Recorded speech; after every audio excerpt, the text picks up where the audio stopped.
The PS5 Pro is proof that consoles are dying. I've said this before on this channel, but consoles as we know them aren't going to be around for much longer. At least not the Xbox and PlayStation consoles. You know, Nintendo operates a little differently, and the PS5 Pro perfectly demonstrates why. So the PS5 Pro is, I guess you'd call it like a performance model of the PS5. It's the same system, but it has improvements to let it handle things beyond what the current PS5 can do. This most likely just means, you know, like increased frame rates or faster load times on games that can be pushed really far, like maybe Cyberpunk 2077. Of course, there's not too many games out for the PS5 where this would probably make a noticeable difference. I don't know if there's any, to be honest. I'm not even sure if the PS5 version of Cyberpunk 2077 can be pushed further. But there might be in the future. You know, a lot of people are bringing up Grand Theft Auto 6, for instance. Some games will also get a Pro upgrade, similar to how many PS4 games got a PS5 upgrade, but it'll probably be to a lesser extent. And the cost for this PS5 Pro? It's $700. That's $150 more than the standard PS5, which is like a 27% increase in price for these slight improvements, and odds are, if you're looking to get this, you probably already have a PS5. So why should you shell out another $700 for the PS5 Pro? No, seriously, why should you? And that's the problem.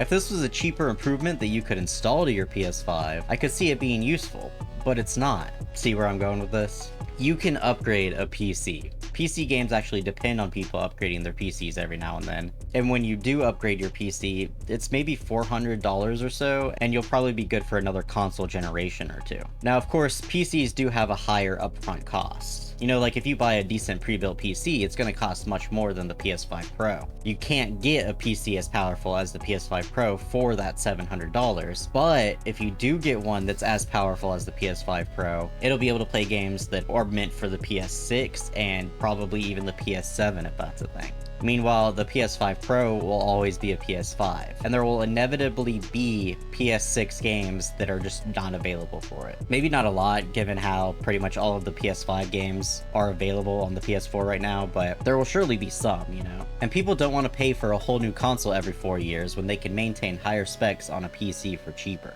My PC, for example, which has specs almost identical to the PS5, could be upgraded to be on par with the PS5 Pro for roughly $450. You could go far beyond the PS5 Pro for less than $700.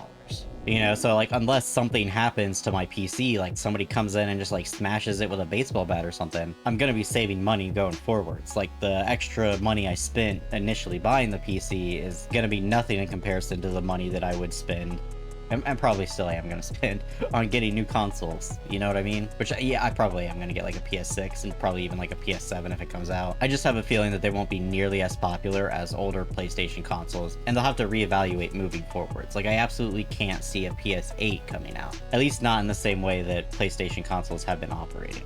So I think the best and even most likely move, and I've talked about this before, is to effectively merge PCs and consoles if you're a console manufacturer. I imagine Xbox will do this first. I mean, since they're owned by Microsoft, every single Xbox game is now also available on PC. I don't think there's literally any exclusives for the Series S and X. And so imagine that going forwards, the next Xbox is just an affordable gaming PC paired with a controller and software similar to what the Xbox already uses. I mean, that's kind of what it already is, except you can't upgrade it like a PC, and you can't really use Windows on it without worrying about breaking the console or terms and services in case you need a repair or something like that. You know, I think that would work out much better for these console manufacturers, since it would still be as easily accessible as consoles are, which is a big reason why they do consoles in the first place, is just accessibility. But if you didn't know this, consoles are typically sold for a loss. They make their money back in game sales, which is why Xbox has all their games also on PC. Game sales are where the money